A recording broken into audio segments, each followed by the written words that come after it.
हल्का सा दिखाई दे रहा होगा, चलो मैं और जूम करता हूँ। दिखाई दिया, चलो मैं और जूम करता हूँ। अभी दिखाई दिया, चलो थोड़ा सा और करके दिखाता हूँ।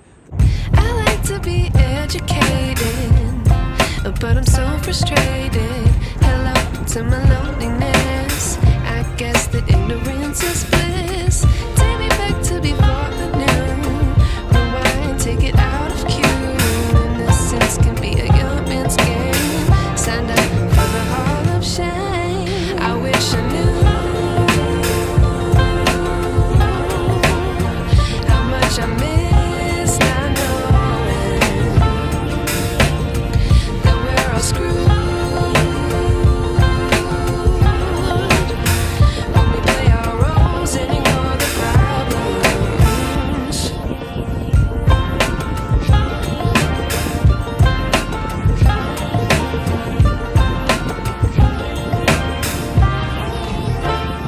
मतलब बस अभी अपना पूरा बेड हटा के इसको फोल्ड किया है, अपनी गाड़ी तैयार करी है और अब सुबह का ब्रेकफास्ट करके चलने के लिए तैयारी होंगे। नमस्कार दोस्तों, सुबह की राम राम आप सभी को। आज है हमारा जर्नी का तीसरा दिन और हम लोग तैयार हो चुके हैं। गाड़ी तो बहुत ज़्यादा गंदी हो चुकी है, करेंगे उसको तैयार, उसमें तो कोई बात नहीं। लेकिन हाँ, अभी अब सिर्फ ब्रेकफास्ट का वेट कर रहा है, ब्रेकफास्ट तैयार हो जाएगा। और ये हमारी फेवरेट जगह, जैसे मैंने आपको पहले व्लॉग में भी दिखाया था, हिमालयन गेस्ट हाउस। ये यहाँ की डिटेल्स हैं, आप देख सकते हैं। फिलहाल कॉन्टैक्ट नंबर वगैरह आप करके कभी भी देखना चाहो, लेकिन प्रॉपर्टी कितनी सुंदर है वो मैं आपको यहाँ से दिखा देता हूँ। अब ये देखो, बहुत सारा ग्रीनरी और यहाँ पर एज यूजुअल वही खूबसूरत बीच में एक जैसे कहते हैं लॉज सा बना हुआ है, वो यहाँ पे आपको देखने के लिए मिल जाएगा। और उस तरफ भी इन्होंने बहुत सारी सब्जियां वगैरह अपनी बोके रखी हुई। आप चाहो तो खुद आओ, अपने हाथों से तोड़ो और तोड़ने के बाद में भैया उसको वेट करा के आप इनको पैसे दे सकते हो। थोड़ी सांस तो फूली जाती है ऊपर आने में, लेकिन सोने ने तो कर लिया अपना काम। उसने ताज़ी ताज़ी सब्जियां तोड़वाई यहीं से और घर लेके जा रही है। देखो यहाँ ऑर्गेनिक है, अपने हाथों से तोड़ोगे तो देखो उसका अपना अलग ही टेस्ट है। फिलहाल कितनी बड़ी बड़ी गोभियाँ यार, है भाई सुंदर जगह। एज यूजुअल जैसा मेरा पहला एक्सपीरियंस रहा था, फिर दोबारा डीजल गाड़ी के साथ में वही एक्सपीरियंस, क्योंकि यहाँ पे भी दोबारा डीपीएफ चौक हो गया है भाई। देखो माउंटेन्स पर आपके पास में समस्याएं होती हैं कि आपका डीपीएफ चौक होता है, ऐसे में गाड़ी चलती रहे। अब ये देखो यहाँ पर वार्निंग आ चुकी है, डीपीएफ इज चोक्ड, और ये अब रीजनरेशन मांग रहा है। तो भी ये छोटी सी प्रॉब्लम, लेकिन यहाँ दिमाग तो थोड़ा सा हिल ही जाता है। जैसे ही हम चले जिस पास से, तुरंत गाड़ी में बैठ के बस पहला गियर लगा के ऊपर चढ़ाई करी थी, तुरंत रीजनरेशन का मैसेज आ गया। तो भाई ये अब समस्या रहेगी जब तक हम महिंद्रा का सर्विस सेंटर तो आपको मनाली में भी मिल जाएगा, वहाँ पे इसका रीजनरेशन कराना पड़ेगा। तो उसके बाद में ही गाड़ी भैया आगे लेके जा सकते हैं। देयर इज नो पॉइंट कि भैया डीजल गाड़ी के साथ में रिस्क नहीं लिया जा सकता। रीजनरेशन है मांग रही है तो भैया अब तो देना ही पड़ेगा।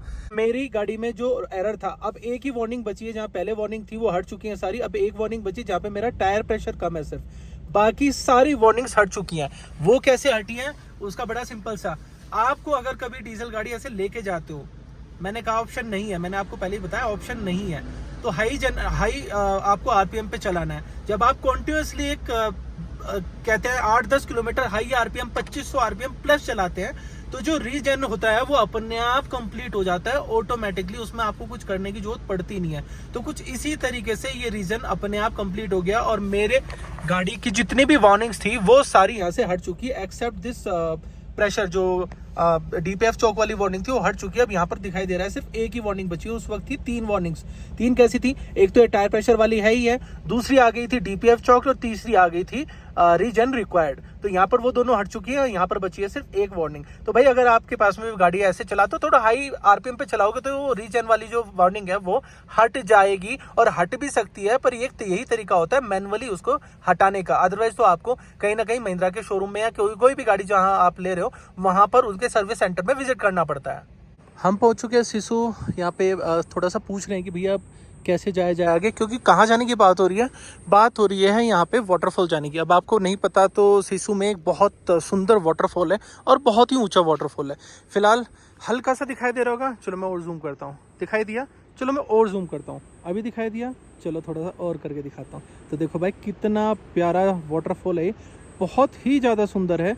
तो यहाँ पे आप क्या है, पहले तो यहाँ पे एक पुल होता था, तो पुल जो है वो तो गया बह, जैसे अभी सब दिक्कतें हुई थी मनाली और रोहतांग साइड में, तो वो बह गया है। बहने के बाद अब जिप लाइन यहाँ पे बची हुई है। तो जिप लाइन से जाएंगे और उसके बाद में 15 या आधा घंटे की ट्रैकिंग मान के चलिए, करीबन 2 घंटे के आसपास है, मतलब 2 किलोमीटर के आसपास है। तो इतना टाइम आपको लग जाता है। लेकिन यार ये जगह इतनी अच्छी है, अभी बार बार तो आया नहीं जाता। सोच रहा हूँ कि इस बार तो मैं जो अगली ट्रिप होगी वो काज़ाकी रखूँगा सर्दियों में, दिसंबर में। तो बेहतर ये कि जब आप आए हैं यहाँ पे तो इस बार इसको भी कर ही लेते हैं। लेकिन यहाँ का ये जिप लाइन है, यहाँ से वो लटका के भेज देंगे, सीधा वहाँ जाके रुकेंगे। लास्ट में देख रहे हो ये है, बस ये मतलब वायर के थ्रू सीधे वहाँ पहुँच जाएंगे और वहाँ से बाद में फिर ट्रैकिंग करके उस जगह तक, डेस्टिनेशन तक पहुँचना है। ये है सारा फंडा यहाँ का। तो फाइनली भाई ओनर से बात हुई है, जो जिप लाइन का ओनर है उसने मना कर दिया कि भैया अभी तो सीज़न बंद है और मुझे घर पे कुछ काम भी है तो मैं नहीं आ पाऊँगा। बल्कि यहाँ का जो चार्ज था वो 500 रुपीज़ पर पर्सन, आना जाना दोनों था, दोनों मिला के, लेकिन मना कर दिया उसने। फिलहाल वाटरफॉल यार इतना सुंदर है, मैं इसको मिस करूँगा यार, क्योंकि मुझे करना था कैसे भी करके। लेकिन चलो कोई बात नहीं, इस बार नहीं तो अगली बार कभी आएंगे तो तब इसका पूरा पक्का प्लान करके आऊँगा। वैसे रास्ता सिसु वाला भी पूरा डैमेज है, ये देख लो आपके सामने, यहाँ भी डैमेज हुआ था। अब ये पहाड़ ऐसे लगते तो नहीं है दरकने वाले, लेकिन सारे दरक गए थे। फिलहाल तो बड़ी मुश्किल से यहाँ से देखो, अब कोई पुलिस वाला भी नहीं यार, दूसरा व्हीकल कोई आ जाए सामने से तो कैसे काम चलेगा यार। और एक तरफ तो गहरा हो रहा है सोनी यहाँ पे। लेकिन भाई चलो जैसा भी है, हमारे पास में भी अच्छी गाड़ी है तो यहाँ से भी आराम से हम निकल जाएंगे। जब इतने भयंकर रास्ते हम क्रॉस करके आ गए, ये तो कुछ भी नहीं है। लेकिन हाँ भाई डैमेज यहाँ पे वो पूरा रोड टूट गया, अब ये देख लो। और ये लोग बना रहे हैं अभी रोड को दोबारा से, पूरा रोड टूट चुका है, ये सारा पत्थरों से सारा बह चुका है। ये नुकसान तो पूरे हिमाचल में हुआ है और खासतौर से मंडी, कुल्लू, मनाली, ये तो पूरी तरह से प्रभावित है यार, बहुत बुरी तरीके से। मतलब पूरा ट्रैवल करने के बाद में अब मैडम को मिली कि हाँ भैया यहाँ पे बैठ के मुझे फोटो खिंचाने हैं, वीडियो बनाने हैं। लेकिन हाँ प्रेशर बहुत ज़्यादा है, लेकिन सेफ्टी भी जरूरी है, सेफ्टी के हिसाब से ही ऐसे बैठे हुए हैं। ऐसा नहीं कि कोई किसी तरह का रिस्क ले रहे हैं, लेकिन बहुत ही अच्छी जगह है यार, नो डाउट बहुत ही अच्छी जगह है सीरियसली। ट्रैफिक जैम हो गया करीबन 43 मिनट्स के आसपास, 45 मिनट हो गए अप्रॉक्सीमेटली जो मेरी घड़ी बता रही है भाई। और यहाँ पे जाम नहीं है, यहाँ जाम का भी मतलब बहुत बड़ा बम्बार्ड हो रखा है, क्योंकि कॉन्टिन्यूसली लगातार खड़ी हुई है। यहाँ तो आपको दिखाई देगा, चलो थोड़ा सा है, मैं दिखा देता हूँ कि कितना है। लेकिन अगर आप पीछे देखोगे ना तो यहाँ पर आ रखा है बहुत ही लंबा जाम, और ये पूरा लास्ट तक है, क्योंकि आपको देख भी नहीं सकते, शायद नज़रें वहाँ तक जाए ना जाए, लेकिन बहुत बुरा जाम है यार, हर जगह जाम ही जाम है। और हम यहाँ फंसे हुए हैं भाई बीच में अपनी बोलेरो नियो लेके, क्योंकि कहीं पे भी जाम खुलने का नाम भी नहीं ले रहा। मतलब ये कहते हुए भी बड़ा अजीब सा लग रहा है कि सुबह से लेके शाम हो गई, अभी तक हम कुल्लू भी नहीं पहुंचे। मतलब नहीं सॉरी, कुल्लू तो पहुंच गए, मतलब सुबह से लेके शाम हो गई, पर अभी तक हम मंडी भी नहीं पहुंचे। सोनी आज खुश है क्योंकि उसने बहुत सारे एप्पल लिए हैं। सबसे ज्यादा खुशी, चलो जाम वाम तो देखी जाएगी, थोड़ा टाइम हमने एप्पल ढूंढने में, सबसे पहले तो एप्पल और चाट ढूंढने में इतना टाइम लग गया। जहाँ एप्पल और चाट थे तो वहाँ पे उनके मालिक नहीं थे, और जहाँ मालिक थे एक ने तो हमारे आंखों के सामने उसने कहा बस 10 मिनट लेट हो गए आप। वो हमने पीछे टाइम वेस्ट किया था ना, वही समझ लो वही वेस्ट हो गया होगा। उन्होंने सारी पेटी पैक कर ली थी कि अब ये सारी चीजें पैक हो गई, अब नहीं दे सकते, आप आगे ट्राई कर लो, आगे मिल जाएगा। आगे मिले हम लोगों को, लेकिन वो बहुत अच्छे एप्पल मिले। जो एप्पल दिल्ली में करीबन 200 के आसपास है, वो हमें करीबन 65 रुपये kg के हिसाब से वहाँ पे मिल गए। तो हमने फिर फैमिली के लिए, मम्मी पापा के लिए करीबन 5-6 किलो एप्पल, 7 किलो एप्पल के आसपास लिए। ये भी एक तरफ का रास्ता पूरा डैमेज होके बंद हो चुका है। तो ये जो रोड है, सिंगल रोड, हम लोग इस पर ड्राइव कर रहे हैं। और आप इधर भी देखो, पूरी रोड की यही हालत है, सब जगह देखो यार कितना नुकसान हुआ है। आप एक तरफ के रास्ता तो पूरी तरीके से चौक कर दिया गया है, यहाँ पे ये हालत हो चुकी है। ठीक है, अब नुकसान तो हुआ है, प्रकृति के साथ में आप खिलवाड़ करोगे तो फिर आपको देखना और झेलना भी पड़ेगा ही। तो ये सब चीज़ें हैं, फिलहाल ये आपके सामने है, देख लो यार। अब देख रहे हो कितनी खूबसूरत लग रही है। ये है बांध, देखो मैं भी थोड़ा सा मतलब रास्ता ऐसा ही है, लेकिन फिर भी एक सोचा आपको दिखा दूं कि कितनी बढ़िया लोकेशन। और ये है पता, ऊपर वाला रास्ता जो सारा बंद हो गया है, उस रास्ते का एक शॉर्टकट रास्ता तैयार करके दिया हुआ है गवर्नमेंट ने, कि जिससे भाई जो परिवहन है वो चलता रहे। लेकिन उस पे आपको ये नज़ारा देखने के लिए मिल जाएगा। देखो गाड़ी बहुत ज़्यादा हिल रही है, तो मैं शायद आप फोकस ना कर पाऊँ इन चीज़ों पे, लेकिन आप चीज़ों को देखो कि यार कितनी ज़्यादा खूबसूरत जगह ये जो है वो लग रही है।